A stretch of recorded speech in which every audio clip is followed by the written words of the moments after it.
사람들은 누구나 오늘보다 더 나은 미래를 원합니다. Whoever they are, people want a better future than what they have now. 오늘 지금보다 더 나은 미래를 만들려면 But in order to make a future that is better than right now, 설계도를 바꿔야 됩니다. then you have to change the blueprint. 마음의 마인드를 바꿔야 된다. It means that you have to change the mind that is of the heart.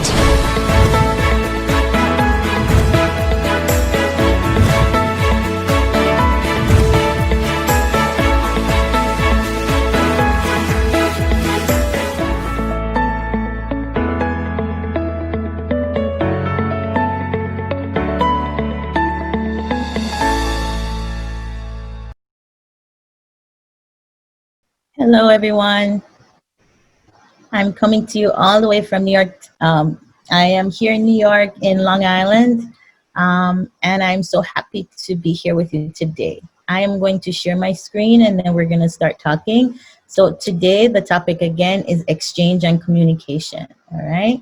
So let's think about exchange and communication, and everything that I am saying, I don't want you to think about someone else. I really want you to think about yourself, okay? That's really important.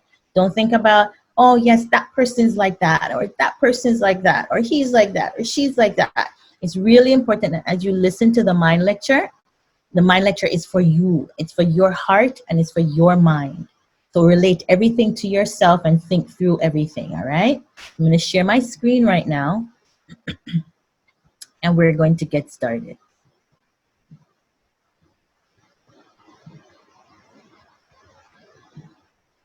All right. So like I said, I want you to think about these things. So as I'm going to ask you just to start the lecture, I'm just going to ask you a few questions. And these are not questions for you to answer out loud. They're questions for you to answer within yourself. All right. So that we can get our minds and our hearts ready. So here's the first question. Are you usually the first to communicate after an argument? So you're answering to yourself. After you have an argument or a misunderstanding or a disagreement with someone, are you usually the first to communicate, or are you the one that stays really silent and the other person comes to say something first? Okay. Do you have a hard time expressing your true heart? Exactly what you're feeling inside? Do you have a hard time expressing that clearly to those who you need to express that to? Is there a relationship in your life that needs improvement, that needs to improve? You know, it's not a healthy relationship. It's not completely healthy, and you want it to get better, but maybe you're just not sure how to make that relationship better. Does that relationship exist in your life right now? Is it hard for you to apologize and say sorry? Or is that something that's really easy for you to do? And the last one, do you often feel misunderstood? I want you to take a look at these questions, and remember, these are questions you're thinking about for your own heart and your own mind right now. It's really important that you think about them, because as we go through this lecture, I want you to think about, you know, moving from one particular heart and moving to another heart as we go through the lecture. So I'm going to start right now by telling you a little story. I'm not sure if you've heard this story, but several years ago, I don't know what's going on. I'm going to try that again. Give me 1 second.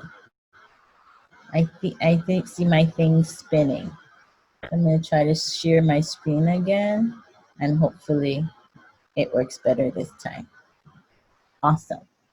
So not many years ago, just a few years ago, there were twins that were born in a hospital in the United States, and twins were born very premature.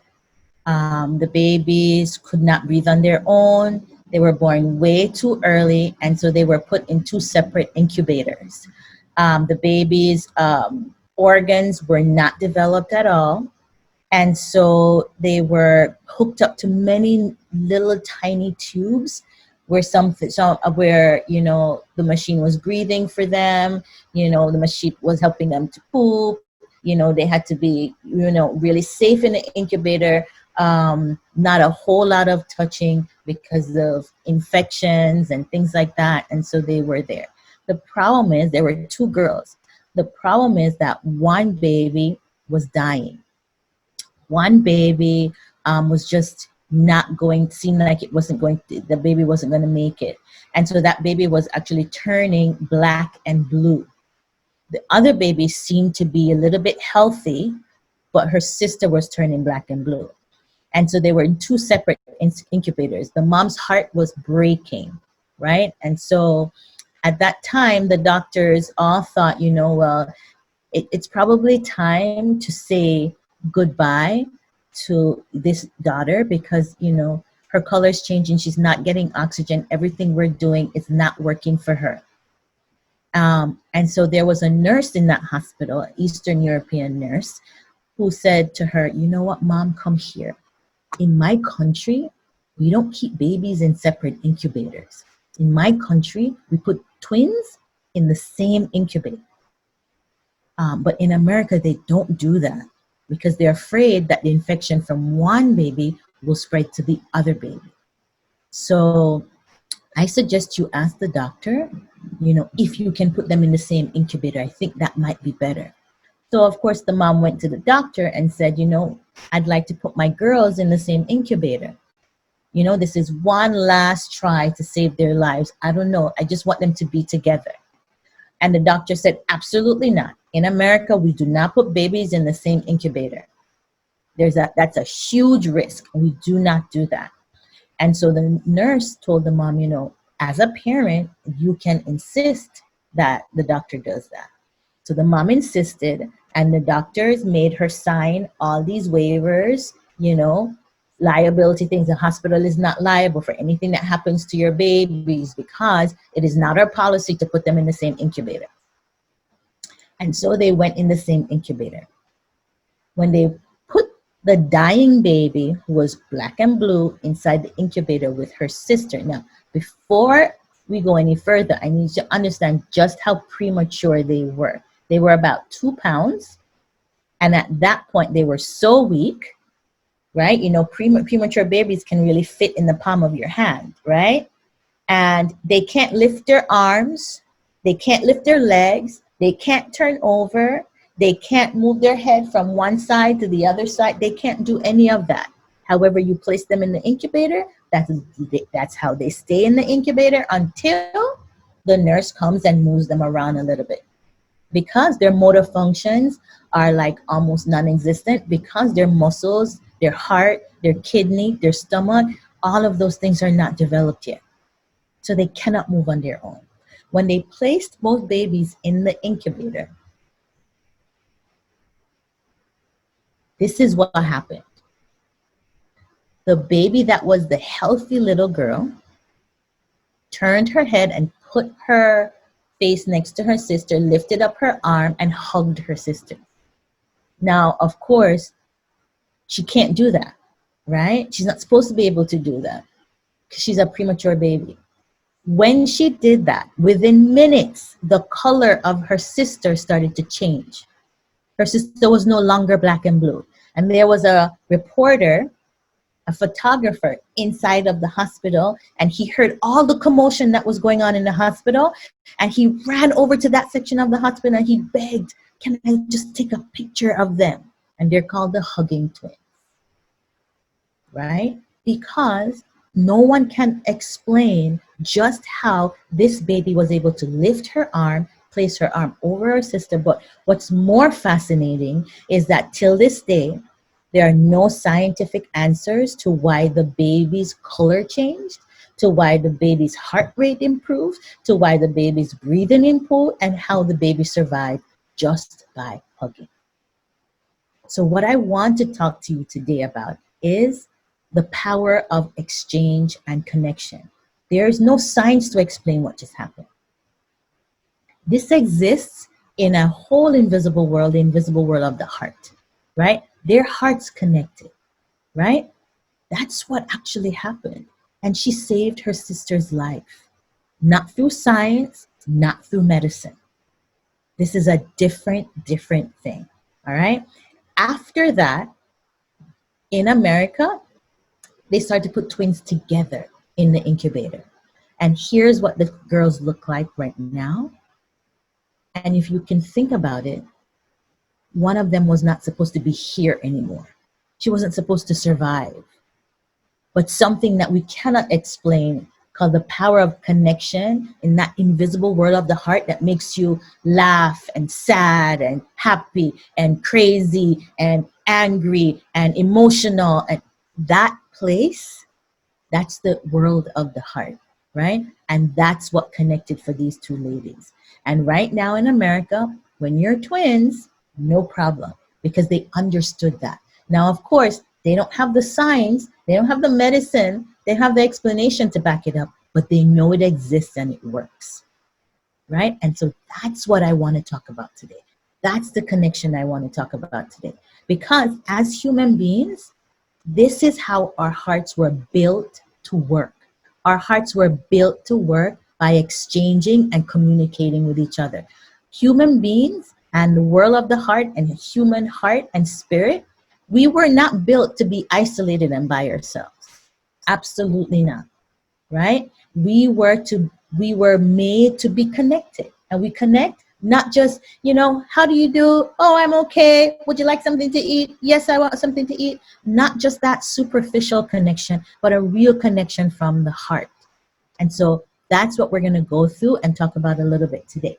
So just like electricity flows through wires that are connected, right? If I have a wire here and a wire over here and the wires are not connected, then the electricity isn't flowing, right? So the wires are connected, the electricity is flowing. In that same way, when hearts are connected, then our hearts flow from one person to the other, then we can have a very healthy relationship.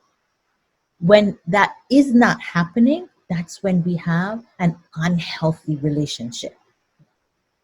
So sometimes as we live our lives, we have relationships with either a husband or a wife or a child and a mother and father, a family member, a friend, a colleague, where hearts are not connected.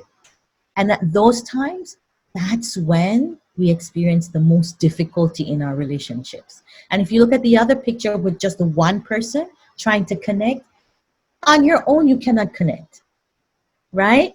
On your own, you cannot connect. Your heart needs to be connected to someone else. So if you're trying to have this strong, healthy heart and strong, healthy mind all by yourself, trying to make all the connections yourself, that won't work. Because remember, our hearts and our minds were built to connect to each other. And so one of the things that kind of blocks us from connecting and exchanging is that we usually often want to hide what's deep down inside of our hearts. And so what do? We show the surface, right? And that's when we have some superficial conversations, or we just talk about routines and daily events.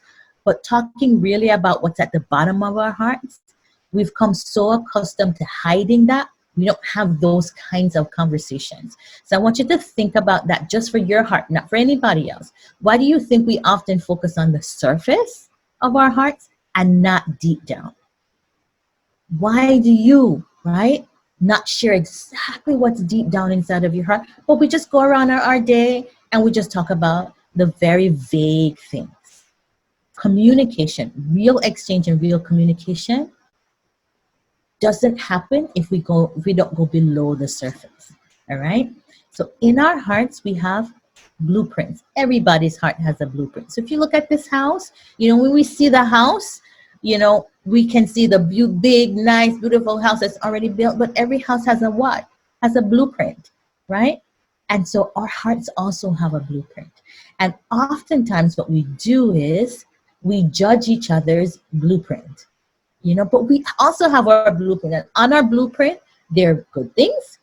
On our blueprint, there are not so good things. There are things that we want to share, and there are things that we really don't want anyone to know, right? And so if we can know just the nature of the heart, everyone has a blueprint with all different kinds of things on there, then we're less likely to judge, And then what happens is that communication can start little bit by little bit, not surface communication, but actually deep communication, right? So if you look at the image of that little bug, that little creature on the side right there, you can barely see him, right? He's camouflaged, but I put the red circle around him. That is there. And so what we do sometimes in our hearts is we spend so much of our lives covering our true hearts. So much of our lives just talking about the surface, what's on top, right? We don't actually have real communications in our life. So here's our life, and let's say this is our life bucket and it's pouring inside of our heart. We tend to remember, oh, I sacrificed for this person. Yeah, and this is the time I was right, and this is the time I was kind, and this is the time I was confident and thankful. But what we tend to not want to think about and just leave to the side is the time when we had uncontrolled desires. Nobody knew about them because they were in our thoughts and in our heart. The times when we were just lazy and we didn't care. The shameful kind of things that we've done. The times when we've been really jealous. The times that we don't want to keep those things in our heart. But you know what happens? We often are able to easily see those things in other people. That's the thing. So we want to keep in our hearts all the things that make us, that show us how good we are. But inside of our hearts, there are things that also that make us embarrassed and ashamed. There are also uncontrolled desires or negative thoughts that pop up. We don't want to talk about them, but we point them out so easily when we see it in other people. And this is why communication doesn't happen. Because often we spend our time judging the other person, right? So for me, I'm married, right? I've been married, I think, maybe 19 years now. I have 4 kids, 4 boys. One is 16, one is 14, one is 9, one is 6, right? I was really trying to have a little girl, but, and so I am the only female in my house, actually. So, for me, it's so easy for me to see the fault of my husband. Oh, he's like this, why is he doing this, why is he doing that, da, da, da, da, da, right? So easy, and so easy for me to see the fault in my kids, especially the oldest one that's 16 years old, right? But what we have to do in order for me to sit down and have a conversation, a real heart-to-heart conversation with my husband or my 16-year-old son, I have to put my heart down. They have to put their heart down, and then we can start to talk. But if we are judging each other and we are despising each other, and I'm only remembering the awesome things about myself and pointing out the negative things about the other person, then we cannot have real communication, right? Do you understand what I'm saying? I can't see your faces right now because of the PowerPoint, but I hope you understand what I'm saying. And so I'm going to go a little deeper, because what's so fascinating about nature is that we can look at the physical world and kind of understand this invisible world of the heart. And I want us to just take that journey for just a second, right? So here are the lungs. The lungs are what we use to breathe. We inhale oxygen, we exhale carbon dioxide. That's the process we have to go through in order to survive. Inhaling, exhaling, inhaling, exhaling. Now, if I take in all the oxygen that I can, just oxygen, oxygen, oxygen, oxygen is awesome. And I take in all the oxygen, but I never exhale carbon dioxide. What's going to happen to me? I'm going to die. No matter how awesome, how good oxygen is, if I don't exhale, I am going to die. If I only exhale, carbon dioxide is like poison to my body, right? So I'm exhaling, exhaling, exhaling, exhaling, and I never inhale oxygen. What's going to happen to me? I'm going to die. It's the same thing with the world of the heart, right? So if I am only inhaling, right? If I'm only inhaling and I'm taking in, wisdom, and I'm listening and I'm receiving, and someone is telling me this and I'm listening, here's some advice, here's some counsel, and I'm listening to many inspirational speakers, and I'm listening to many mind lectures, and I'm listening, But what? I am not exhaling. I am not sharing my true heart. I'm not expressing my true heart. I am hiding my true heart. Then what happens? That world of the heart becomes dysfunctional. It becomes unhealthy. And it starts to affect everything in my life. If I'm a professional, it will start to affect me that way because I cannot share, I cannot express, I can't do anything, and I'm only just listening and receiving and watching all of these inspirational things. That it won't work because that poison, that carbon dioxide, those negative thoughts, those feelings and emotions, those things that you know are not okay that you really need to share, if that does not come out, that poison stays in, still it's going to damage your body, right? So the process of inhaling and exhaling is exhaling and sharing your heart, expressing your true heart, not just the superficial, actually expressing, right? And inhaling, which means listening and receiving, not just listening, but actually receiving what somebody else is saying. That process of exchange, it is what builds healthy relationships. It's what builds healthy minds and healthy hearts. Now remember, any part of that process is broken, then your body is damaged. That mind and heart becomes not healthy, right? And it affects all aspects of your life. It's the same thing, right? We have the sun. The sun hits the plants. Plants go through photosynthesis. What happens? Gives off oxygen. We inhale the oxygen. Carbon dioxide is exhaled. Plants take in the carbon dioxide, and that is that process. Any part of that process gets broken, then the result is despair. So I just want you to understand, if you understand nothing else for today, I want you to understand why exchange is so important. Let's think about the kidneys. I know this is not biology class, but remember I told you, nature is so amazing because it's almost like a parallel world where you can think about, the world of the heart and everything that's physical. So what are our kidneys for? Our kidneys filter our blood. Right? It cleans the blood, gets rid of all the toxins and waste that will damage the body. So we take in food, we absorb the food, it goes to our stomach, and our kidneys and our liver have a lot of work to do to take care of that food, to break it down, take what we need and get rid of what we don't need, get rid of what would be poison for our body.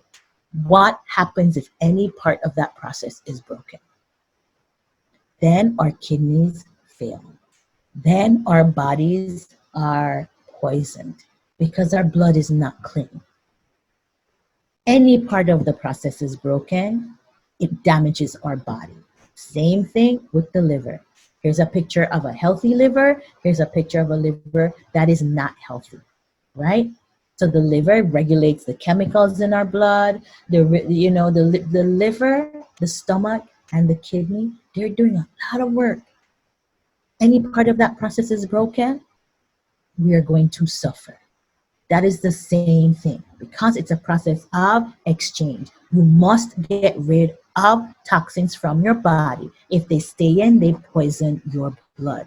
Super important. Same thing with sweating, right? When you sweat, it controls your body temperature, but also there are toxins that are released when you sweat.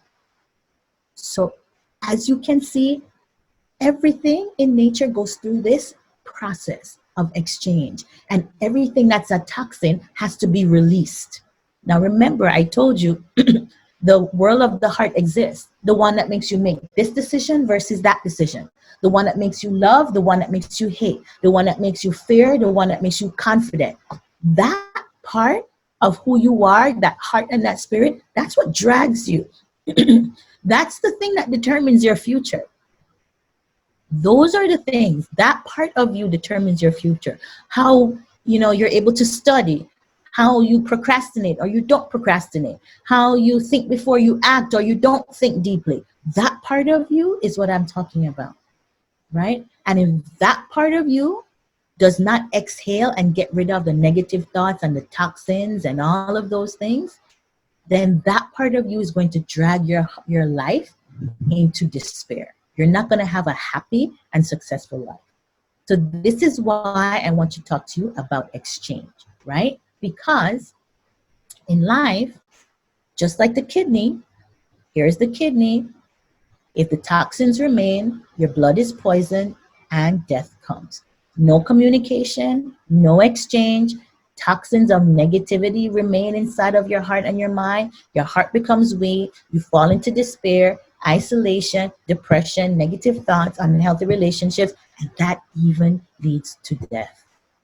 So you have to go through that process of exchange. It's really, really important. And like I told you, not just surface, but thinking deeply about your heart and being able to express it, right? So I just have a question for you, just to ask yourself, right?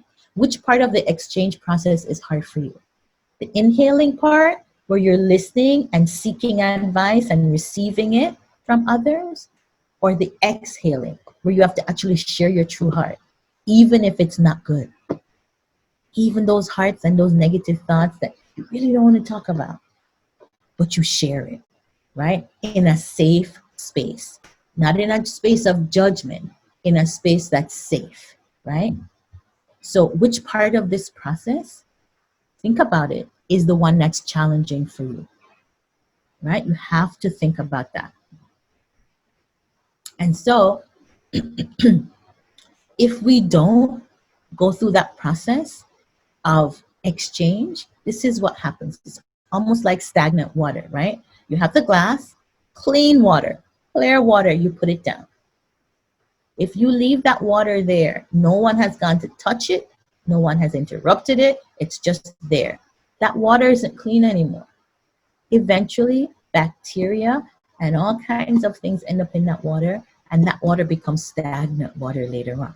So when we leave our hearts, when we don't go through that exchange process as we live our lives, and we just go about our life, just doing the regular things and making sure that we eat, or our kids are ready for school, and we complete our job, and we don't go through and sharing our hearts and things like that, our hearts actually become diseased.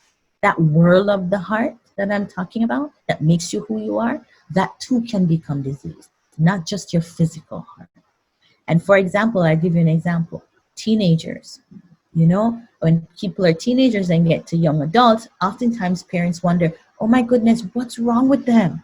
How did they just suddenly become like this? They didn't suddenly become like that. No, they didn't suddenly become like that.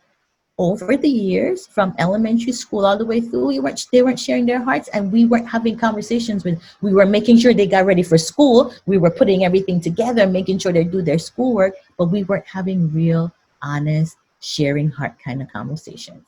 And that's the same thing that happens in a family with husband and wives, right? With, best friends, with family members. We just go through the routine.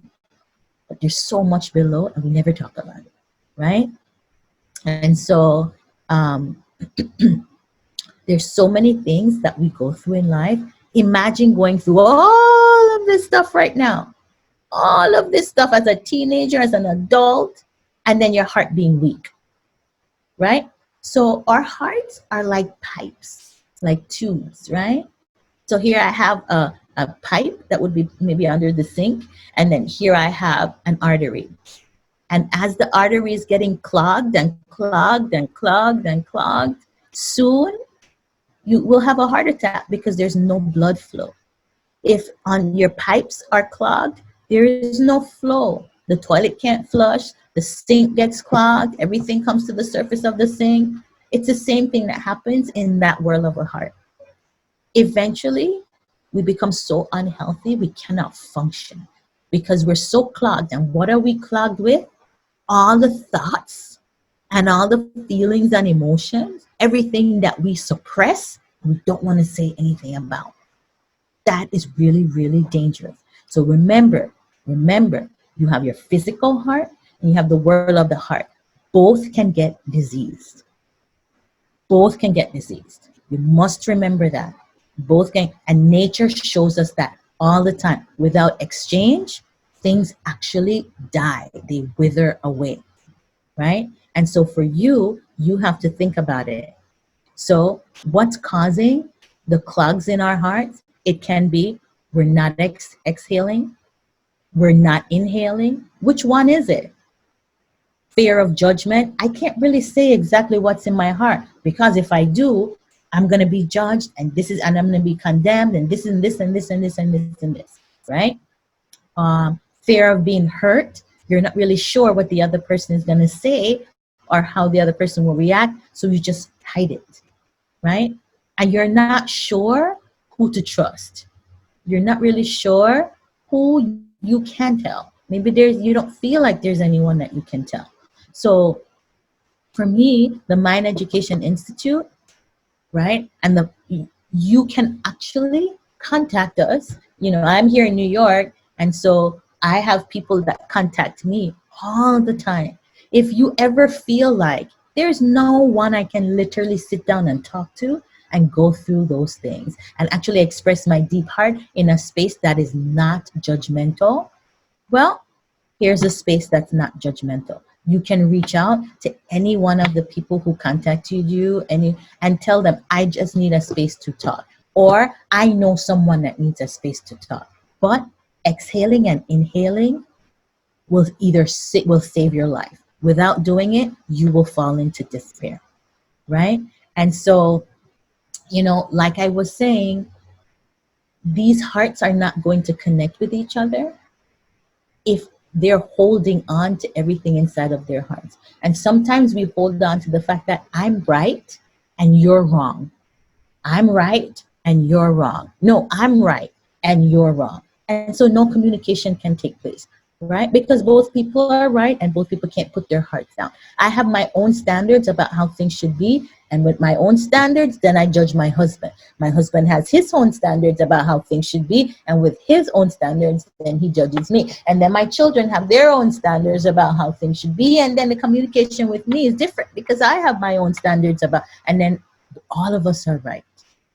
But with real exchange, there's a time when we stop, we put our hearts down, and we listen.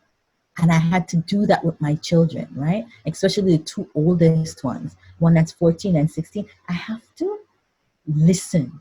So now when I stop and listen to them, I'm listening. I'm trying to gain their heart. And then they're not trying to like think about in their brains while I'm talking what the next answer should be. They are stopping and they're listening and they're trying to receive my heart. And then hearts start to flow. And the same thing with my husband, because we have to understand each other's heart. And that comes from putting down our hearts and then listening and receiving, right? And so, like I said, parallels. Exchange equals happiness. No exchange equals despair, right? And so, you know, we have to talk honestly from the heart. We have to share those thoughts that are toxic and have a mentor. Even for me, I have a mentor, right? I have a mentor. Actually, I have a few mentors, and I can always, even if it's 2 o'clock in the morning, I can pick up that phone and call and talk to my mentor, no matter what time it is, right? Even the thoughts that, you know, I'm afraid, no, I can't share this, you know, I can't share this. I don't want to say it. It's so embarrassing. It's so shameful. I can pick up the phone, because the reason I can pick up the phone and call is I know that those thoughts are toxic. And when I hide them, they spread poison inside of my heart and my mind. So I have to quickly pick up the phone and talk. If you don't know the dangers of holding on to your heart and not expressing it, then you won't pick up the phone. Then you won't seek a mentor. Then you won't express your heart. Right? And so many young people right now, their hearts are dying, right? That part that makes, they don't have a dream. They don't have hope. They don't know that they can overcome any single thing that the world throws at them. They don't know that. Because there's so many things in their hearts that they're not getting rid of, that become toxins and make their heart and their spirit really weak, right? And so, again, I want to remind you that if you don't have anyone to talk to, or you know someone that needs someone to talk to, then we're here. right? I want you to watch this video. This is the kind of the end of the presentation, but I want you to see, this is a little baby who you can see has an earpiece. So this baby was born deaf, has never heard sound before. And this baby's hearing her mother's voice for the very first time. And I want you to look at her reaction. Yeah. Hello.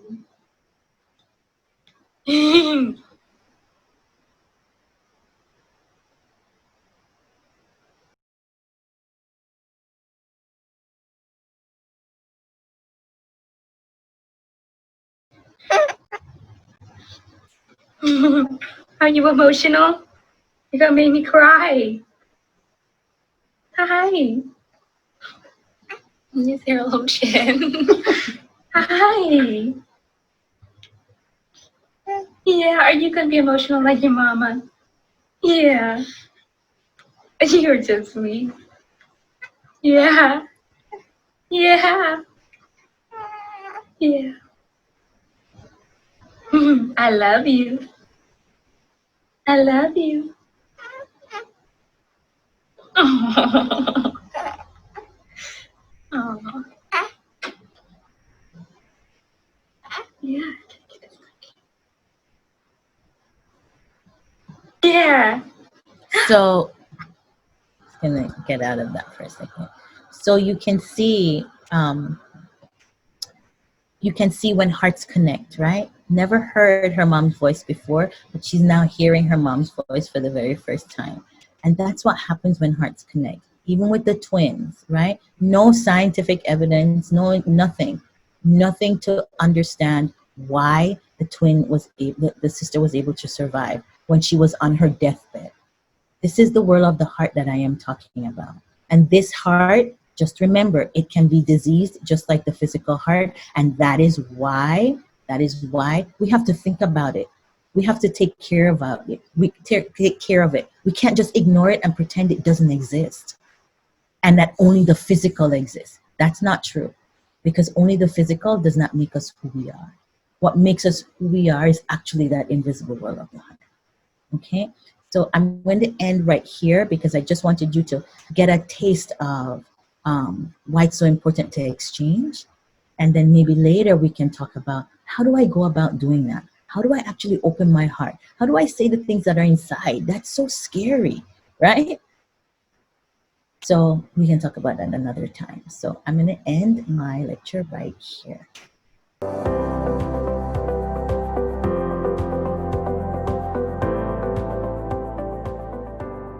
Yeah, okay. Hi, Gary. This was a very wonderful presentation. What the question I want to ask is, for example, me and my wife, we have sometimes I do some mistakes. So then that day, I just ask, apologize, okay? So, but every time I go back with the same excuse, apologize me, that makes me more resistant towards sharing my heart. Like in that case, that what to do? Because you know already that you did similar kind of mistakes every now and then, right? So having this type of situation, how one should be able to share this to wife or friends? So that's a great question. One of the things that we talk about in my lecture is going through the levels of thought.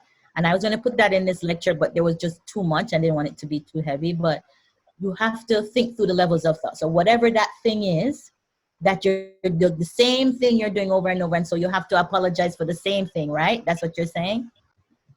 Right. So what we have to do now is think about, what is that mistake, and think deeply about it. So for example, I'll use my husband as an example. One of the things we fight about, it seems really silly, right? But he has a job where he cannot make any mistakes. He cannot make any mistakes at all. He works at a bank. And so when it comes to numbers and data and things like that, he cannot make any mistake at all. So when he's working, he works, and when he's done working, then he likes to distract himself by just playing games. Like he loves playing games and just watching movies. He doesn't want to think about anything after that. But remember, we have 4 children, right? So there's so many other things. So sometimes, you know, so there are things that need to be done, but they're not done. And I think that they're done. And then I get really upset. Why are you still playing games? Why are you still watching movies? Why did it? And this needs to do? And you didn't call this school. And you didn't, because we have 4 children. They're going to, you know, and so sometimes we end up arguing and fighting. And he's like, I'm so sorry. I forgot to call the school today. I forgot to send the documents in today. I forgot to. And so I feel like same excuse all the time. You're, you know, as soon as work is over. And so for years, remember, I've been married 19 years. So same excuse over and over. I'm sorry. I just got a little distracted, but he can get distracted 4, 5, 6, 7, 8 hours. Right. And so, what we had to do just as a couple, what we had to do, and I have my things, right, that he would tell you about, right? What we had to do, he has to think about what it is that why is he being dragged so much by games and movies? Watching games and movies are, you know, playing games and watching movies, that's okay, but it consumes him so much so, consumes him. And so he misses doing the things that need to be done, really important things too, that need to be done because he's consumed by them. So that is like a distraction for him, but it's like kind of like a crutch for him because he doesn't want to think about anything else. And he uses that as a distraction because he wants a crutch, because he doesn't want to think deeply about all the things that need to be done. So he just ignores them. And then if he ignores them long enough, then I will do them, right? Because they need to be done. But also you have to think about, he's trying to fill his heart, that world of the heart, he's trying to fill it with distractions. But the distractions are causing more problems. So why does he have that need to fill his heart with all these external things when there's so many other healthy things that he could fix? Now, don't get me wrong, watching movies and playing games, that's okay. But when it consumes you, then that's a problem, right? And it's almost like he wants to shut his brain off, and he shuts it off. But there's a whole family to take care of after. So what he had to do is think about, why am I so obsessed with this? Why can't I delete this off my phone? Why can't I do anything else? And so he starts to think deeply about that stuff. And then little by little, what happens is he's like, but I don't need to hold on to this as a crutch. I don't need that. I can watch movies, but I can let them go. I can play games, but I can let them go, because I'm trying to fill this void inside of my heart with movies and games, but that won't fill it. So no matter how much I watch, it won't fill it. Okay. So let me put that down. And what happens? Then he spends more time with his kids. Then they're laughing and joking. Then we have a little blow-up pool, and he's in the little tiny blow-up pool with all my kids swimming around. I don't even know how all of them fit inside the pool, right? But now he's filling his heart with other things because he can put down the things, because he just did not want to think anymore, because he thinks, for the 8 hours I work, I think too much. I don't want to do anything else after. When he's stuck in that, then he misses out on his family. He misses out on things that are important. So he had to sit down and think through it. So one thing I've learned from my education, whatever it is that's causing like a problem in a relationship or preventing me from inhaling or exhaling, I take that thing, let's say that's this thing, and it's all wrapped up like this, and I have to open it like this. I have to peel it open. Why do I do that? It's actually called why back. You keep asking why until you go back to the beginning. So I why back. Why am I doing this? What pleasure is it having? Why do I always make the same mistake? Why do we always argue about the same thing? Am I actually despising my husband? Am I despising my wife? Is it that I don't really care? And you why back, right? And if those are actually exercises that you actually do to think about your heart and why the same thing keeps happening over and over. Maybe you don't think that it's a problem. So your wife thinks it's a problem. You don't think it's a problem, so you just keep doing it, right? So you have to like sit down and why back, and then have a conversation with your wife and say, you know what? Why does this affect you so much? Tell me exactly why. And when she can break it down, this is why. This is exactly why it affects me. Then you can maybe receive her heart. This is how she sees it when I do that. I understand that. So that kind of exchange is what has to happen, not just one time, but you have to keep having that kind of exchange. Okay, so what is your question, sir? Madam, thank you very much, in fact, for the word of wisdom.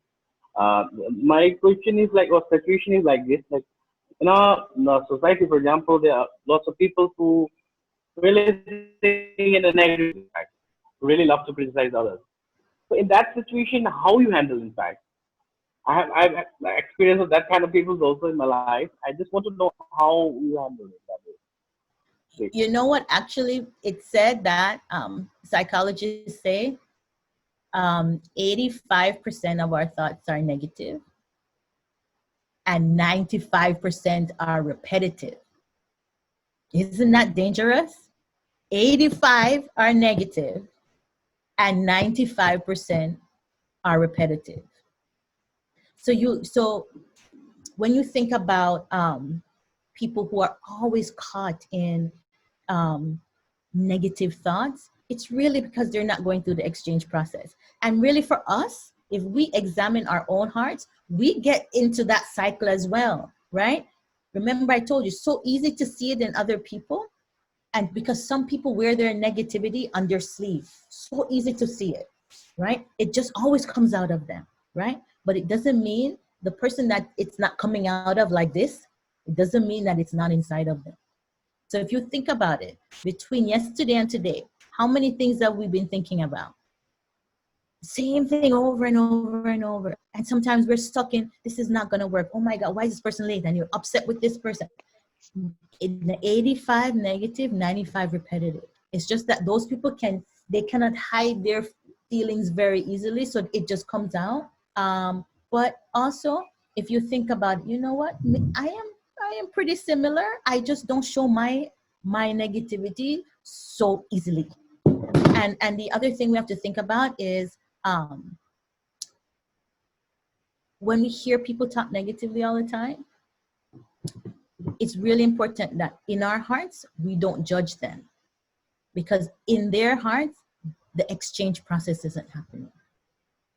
And we have to think about, everyone has to learn this exchange process. It's not easy. It's not easy sharing the shameful things that are in your heart or the shameful thoughts that come in your heart. It's not easy to do that. It's not easy for me to share all of what's the negative things in my heart with my husband, or my husband to share like negative things with me, you know, or maybe he's walking on the street and, you don't want to say anything, but he looks at another lady and, lust comes in his heart, but you can't say that, right? So is it that he's blind and he didn't see anything? I live in New York City and it's summertime. And it's crazy in the summertime in New York City, right? And so we have to think about the fact that, instead of judging each other, we have to think about, that person, the exchange process is probably really difficult for them. And then what part of the exchange process is difficult for me? It's difficult for me in some regard too, but mine just doesn't show as easily. And so what happens is, you can actually get really close to that person, because just like the twins, you can feel somebody's heart. You can feel when somebody does not have a judgmental heart towards you. You can literally feel it and sense it, right? So that person or those people that are always talking negatively, other people are probably despising them all the time, but they can feel the heart of someone that doesn't despise them. And you can be that conduit of exchange for that person. Right? Because we all need that. Just in some degree, we are all like that. You understand? And so it's easier to deal with someone like that if we go, I am a version of that, all the same. And then they can sense your heart, and you can help, be that initial exchange process for them. Okay, madam. Not only the negative, the thing is like criticism part. There's one person I have made in my my relative also, who really loves to criticize, for example, in any small matter also. in that situation, how to handle that's a bit tricky, no, in fact. Say the last part again. Say the first part again. That the person who really loves to criticize, for example, that kind Uh, of person, how to handle with that kind of person. you know what? Then you just put positive out in the world. Then you just speak in a positive space. If somebody's always criticizing someone else, then you find the thing about that person, the thing about that situation that's positive. That's it. Don't come back. Don't go against, because there's no exchange there. So if that person puts out criticism and negativity, then you put out positivity. And you see, then both will be out there, right? And the thing is, it sounds really strange because invisible world of the heart is not something tangible you can touch. But when you do that, people start to feel your heart. So I know people like that too. Actually, I'm a school leader, right? I'm a dean at a school. And so I work with many different kinds of people. Some people are very negative, right? But I remember, you know what? I was taught, and I have a mentor that's always going through that exchange process with me. So that's why I'm not constantly living in a negative space. So when those people are always negative, that's not going to work. Why and like they cause so much contention in my school. But it's so strange, in that school building, I'm the only one that's able to calm them down. Let them see a completely different way, and then they go back and apologize. Right? But if I come to them from a judging way, then they cannot hear me. But I just talk to them, it's almost like changing their perspective and putting in the right heart inside of them, and they're able to receive it. Because my heart is not a heart of judgment. It's a heart of, the exchange process is going through, and then they receive it. So with those people, it's okay. They just haven't learned that process. So we have to pour in the positivity. Have you ever thought about looking at it this way? You know what, I understand what you're saying, but, try to look at it this way. I know that, but, if we hold on to negativity and despair, then it kills us from the inside. You can talk to them literally like that, one by one, and they'll see you completely different from everybody else. Okay, yeah. Thank you, ma'am, once again for coming to us on a short list. Yeah, the lecture was also really great, and I really saw that, like, really, for me also, it's very difficult to share what is deep down. It's like the iceberg. I just want to share how's the weather, or what is the food that you ate. But really, when it comes to talking what's really in the heart, it's very difficult. But thankfully, through KYA and through these mind lectures, through the International Mind Education Institute, I could learn how to have the exhaling feature in my heart. So, and some time back also, the one important thing about exhaling also is that it kind of makes you immune to criticism. And once you start exhaling, and then even though people criticize you or look down upon you, you kind of want to become immune to that, and that gives you great strength.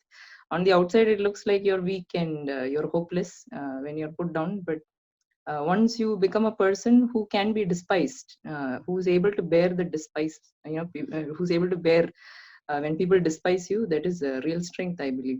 So I'm really happy that once again ma'am has come, and all of the people who has attended. I'm really thankful, even though it is Independence Day, and then you really want to enjoy. People really, it's a good time that we can invest in our mind more than investing in other things. If you spend little time for investing for your mind, it will really help for a better future. So I'm really thankful. Thank you once again for coming. Thank you. Thank you.